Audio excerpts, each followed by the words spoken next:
give it up to the youth. Loyal to the squad if we win or we lose. It is in our veins that orange and the green running through and through. Cause you know we want it. Your squad versus ours, now they don't really want it. Our pedigree's deep with pros in abundance. Get ready for the storm cause the hurricane's coming. Let's give it up to the youth. Loyal to the squad if we win or we lose. It is in our veins that orange and the green running through and through. Cause you know we want it. Your squad versus ours, now they don't really want it. Our pedigree's deep with pros in abundance. Get ready for the storm cause the hurricane's coming. What's good, Miami Hurricane fans? All right, we have another great day in Miami football where the Miami Hurricanes trample over the Texas Owls 41-7, which was a pretty incarnation of what Miami football has looked like for the last 3 weeks. Tyler Van Dyke didn't do much. He didn't really need to do much. He was pretty much balanced. This team was pretty much balanced. They ran the ball effectively. Tyler did throw 3 touchdown passes. Henry Parrish rushed for 2, where they just been lights out. Even though they had a tropical storm that's coming up that way, but they really made the game of it. So hopefully the storm passes through tonight. All I can say is Miami is like I've been saying Miami has been looking really good for the last few weeks. They has been dominating. They have been doing the things that we were expecting from Miami football throughout the years. Miami offense also set milestones through the first 4 games, which the team started the season with at least 38 points, which, if you know, they put up a bunch of points in the first 3 games. And then today they had another 40-point game, which that's something that is going to bell well because once they come off their break next week, they go into ACC conference play starting with Georgia Tech. Then they will go into North Carolina and Clemson, which Clemson comes home to them. A game they should win because Clemson had a chance to beat Florida State today, but they didn't get it. I said this all year. I think Miami is the strongest team in the ACC right now. A lot of people say they had cupcake games. Well, one significant game, they had Texas A&M, and they rolled over them. Also, Miami has used balance in their offense attack. Now, some games you see them run the ball more. Some games you saw them pass a little bit more. This game, it was a little of both. And this is the first time Miami has scored 38 points since 2002 and over 450 yards in each of the game in the first third of the season. Now, Shannon Dawson, which is the new offensive coordinator for the Miami Hurricanes, brought this extreme passing attack, something that's custom for the Miami when Rick Lashley was there with Tyler Van Dyke.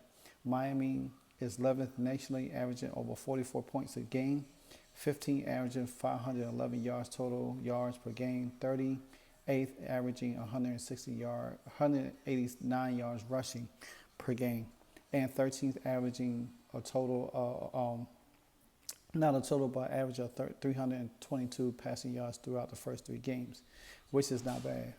Miami is now averaging 43.75 points per game going in after Saturday's game. Now, the main thing that we want to look at is the statistical stats of Miami right now, because if you think about it, Duke is undefeated, Miami is undefeated, Louisville is undefeated, Florida State. That's 4 teams that's undefeated right now, and Syracuse and Wake Forest. So North Carolina also. So that's about 5 teams.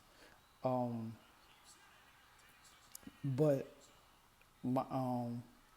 if you look at what Miami has done, Tyler Van Dyke only had 220 yards passing, but he was averaging 12.9 yards.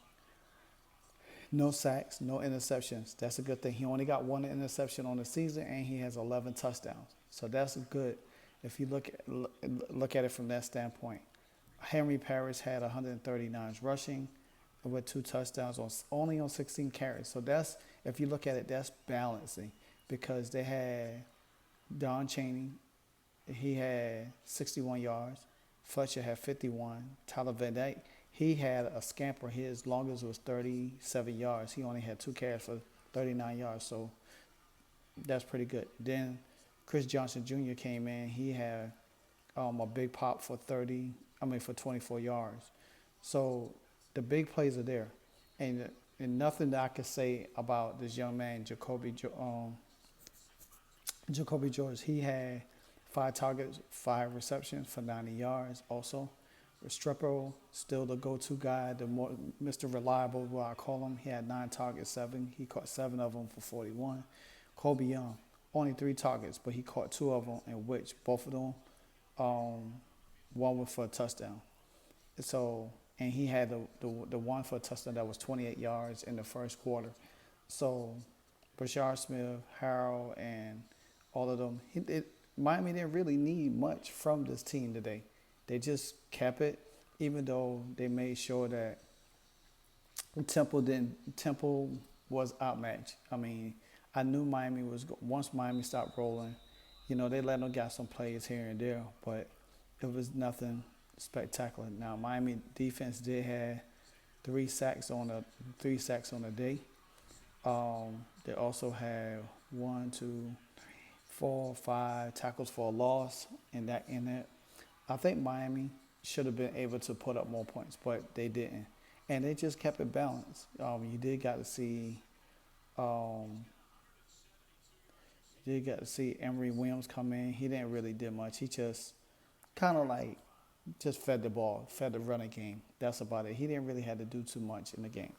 Now, Emory Williams if he plays next week, the week in Georgia Tech game, then his red shirt won't be there.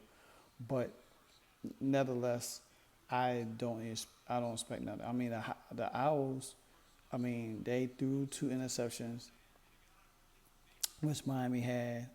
They had 1 touchdown pass, and Warner, he threw for 240 yards, but they couldn't even run the ball. Miami shut the run down. They literally shut the run down, and that's something that they're really good at, starting to be good at, shutting the run down. And if they continue to do that, going into these next couple of games, and hopefully they have their full defensive squad back when they play Georgia Tech, because still all of them guys didn't get a chance to play because they was out hurt. But I think Miami is probably, nobody's really talking about it because they still talk about Florida State, Clemson, and stuff like that. But I think Miami beats Georgia Tech and North Carolina going into that Clemson game. When they get Clemson at home, they're going to have to start talking about Miami right now. They're going to have to start talking about Now, going back to the offense, under Dawson, Miami has truly performed as a team with multiple players starting through the first 4 weeks of the season. Chaney had ran 9 times for 61 yards, like I said. Mark Fletcher came in, which Mark Fletcher, he really hasn't played that much. But knowing that Miami is scoring 38-plus points in 4 games, first time since 2002, is something special. You know what I'm saying? And they 4-0 for the first time since 2017. That's something special also. So I like what I've seen for the Hurricanes right now. I love the way they are putting this together. They're making sure that they continue to excel in all phases of the game, special teams, defense, and offense. And make sure that's a real balanced team. I still think Miami will be undefeated when they play Florida State, and I think once they beat Florida State, then we already know what that is. You know what I'm saying? Because Miami has a chance to get to the national not to the national championship, but they do have a chance to get to the ACC title game. And if they beat whoever stands in their way, guess what? They get into the college playoff. Now, whatever they do from there, but just make it to the ACC title game will be really, really a turnaround season for Mario Cristobal and his coaching staff. Awesome. Miami did rush a total for 323 yards. Like I said, they ran the ball more than they threw the ball today. They still had over 500 yards total. today, but just knowing that Miami is consistently being balanced, and they're making sure that the things that they need to do is consistent on every phase of the game. They have to continue to stay um, balanced, because when you start playing these harder teams, you're gonna have to use every weapon that you have, and it's great to see that they can they can get the ball in the air and they can run the ball, because they can hit you with multiple running backs. There ain't one running back that you could key on. You have to do it. And credit to the offensive line also. This offensive line starting to gel. They starting to gel more and more and more each week. And the main factor of it is that they nasty up front. They push people around. They create lanes for the running backs and stuff like that. Watching the Florida State Clemson game, watching both of these teams, just to see how Shipley was able to dominate the Florida State defensive line and their offensive line, and got chunk yards. Now that game went in overtime. Like I said, Clemson should have won, but I just don't have no belief that Florida State is the same team from last year. They have shown some very inconsistencies. They beat LSU the first game. They struggled against Boston College, and then they struggled against a Clemson team that is really still talented, but not at the highest peak of where they want to be.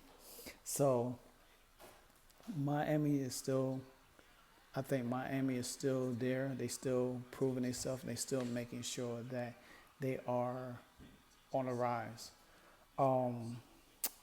Like I said, Miami is definitely off next week, so they won't be played. They come back and play Georgia Tech, a team that they should beat. I think they should beat them handily. If Miami puts up another 40-plus point game against them and go into North Carolina, I really think they're gonna beat North Carolina. I truly believe that. Something that I don't have to too much worry about. But nevertheless, man, Miami played a really good game today. Very balanced. Defense looks good. And the thing about it with the defense are guys that not there right now, nursing injuries until they come back.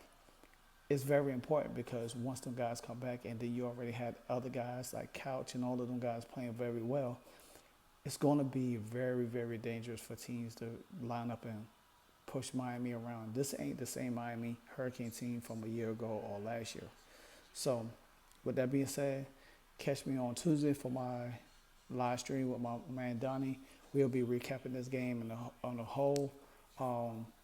Canes on the daily, and stay tuned and stay glued in. I'll let you know when I do my blog of Canes on the daily. So there's always going to be a recap of the game, type it, making sure that we stay in loop. But until then, this is your boy Livewire Sports Media, and I'm out.